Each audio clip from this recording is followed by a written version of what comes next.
नमस्कार, मी सुनील चव्हाण, जिल्हाधिकारी जिल्हा दंडाधिकारी औरंगाबाद।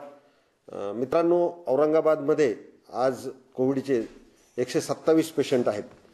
नक्कीच 28 डिसेंबरपासून कोविड पेशंटच्या संख्येमध्ये वाढ व्हायला लागलेली आहे। पूर्वी आमच्याकडे 8 ते 10 पेशंट असायचे, आज ही वाढ 127 पर्यंत गेलेली आहे। आज पुन्हा डिस्ट्रिक्ट टास्क फोर्सची बैठक झाली। या डिस्ट्रिक्ट टास्क फोर्सच्या बैठकीमध्ये प्रामुख्याने म्हणजे वॅक्सिनेशन कसं वाढवायचं, टेस्टिंगच्या संदर्भात काय करायचं आणि गर्दी नियंत्रणावर काय करायचं या गोष्टीवर चर्चा झाली। ह्याच्यामध्ये आम्ही काही महत्त्वाचे निर्णय घेतले। एक तर या कालावधीमध्ये म्हणजे आजपासून कुठल्याही सरकारी अधिकाऱ्याला, सरकारी आणि निमसरकारी अधिकाऱ्याला मेडिकल इमर्जन्सी शिवाय रजा मिळणार नाही। सर्व प्रकारच्या रजेवर प्रतिबंध। दुसरा, आता कोविड पेशंटची संख्या खूप वाढणार आहे, तर ही संख्या वाढल्याच्या नंतर आपण होम क्वारंटाईन अलाव केले। अशाच पेशंटला होम क्वारंटाईन मिळेल की ज्याच्या घरातल्या सगळ्या इतर सदस्यांचं वॅक्सिनेशन पूर्ण झालेलं आहे। हा एक मुद्दा। आणि दुसरा, ज्याला होम क्वारंटाईन अलाव केलंय त्या घरातले इतर सदस्य स्वतः होम क्वारंटाईन राहतील, ते बाहेर फिरणार नाहीत। या 2 शर्तीसह त्याला होम क्वारंटाईन दिलं जाईल। अन्यथा अशा सदस्याला आम्ही इन्स्टिट्यूशनल क्वारंटाईनमध्ये जाण्यासाठी बाध्य करू। दुसरा, आपण जी पूर्वी मोहीम चालू केली होती, लसीकरण नाही तर पेट्रोल नाही, ही मोहीम पुन्हा हिला गती दिली जाणार आहे।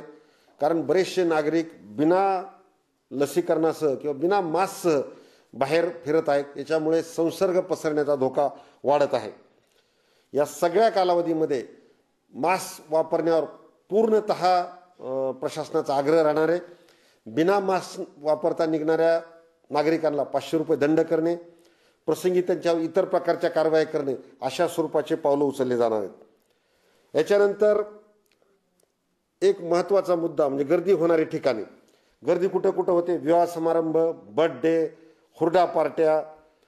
आता आम्ही विवाहाच्या बद्दल एक निर्णय घेतला की ज्या मंगल कार्यालयामध्ये विवाहाचे बुकिंग आलेले असतील त्या मंगल कार्यालयाच्या चालकाने किंवा तिथल्या मालकाने त्या भागातल्या म्हणजे आमचे वॉर्ड ऑफिसर असतील महानगरपालिका क्षेत्रामध्ये आणि इतर क्षेत्रामध्ये जसं वैजापूर आहे, गंगापूर आहे, तिथले नगरपालिकेचे मुख्याधिकारी आणि त्याच्या बाहेर ग्रामीण क्षेत्रामध्ये गटविकास अधिकारी यांच्याकडे जाऊन त्या चालकाने माझ्या या कार्यक्रमामध्ये 50 पेक्षा जास्त लोक नसतील अशा प्रकारचं अंडरटेकिंग करून देणं बाध्य राहील।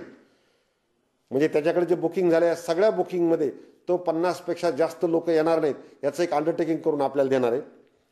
त्याच्यानंतर हे जे सगळे कार्यक्रम आहेत म्हणजे हॉटेलचे कार्यक्रम असतील किंवा इतर मनोरंजनाचे कार्यक्रम असतील, त्याच्यामध्ये हुरडा पार्टीज आहेत, लग्न आहेत, या सगळ्या ठिकाणी शहराच्या ठिकाणी वॉर्ड ऑफिसर, नगरपालिकेच्या ठिकाणी चीफ ऑफिसर आणि खेडेगावामध्ये गटविकास अधिकारी यांच्या पथकामार्फत या ठिकाणी तपासणी केली जाणार आहे आणि संपूर्ण कार्यक्रमाचं व्हिडिओ शूटिंग करण्याचा निर्णय आज डिस्ट्रिक्ट टास्क फोर्स कमिटीच्या बैठकीमध्ये घेतला आहे। याच्यानंतर जे दुकान आहेत किंवा इतर कुठले स्टेशनरीचे दुकान आहेत, किराणा मालाचे दुकान आहेत, तिथल्या लोकांचं लसीकरण तर मस्त आहे, पण त्या मालकाची ही पण जबाबदारी राहील की त्याच्या दुकानात जे ग्राहक येतील ते सुद्धा मास्क घालून आले पाहिजेत।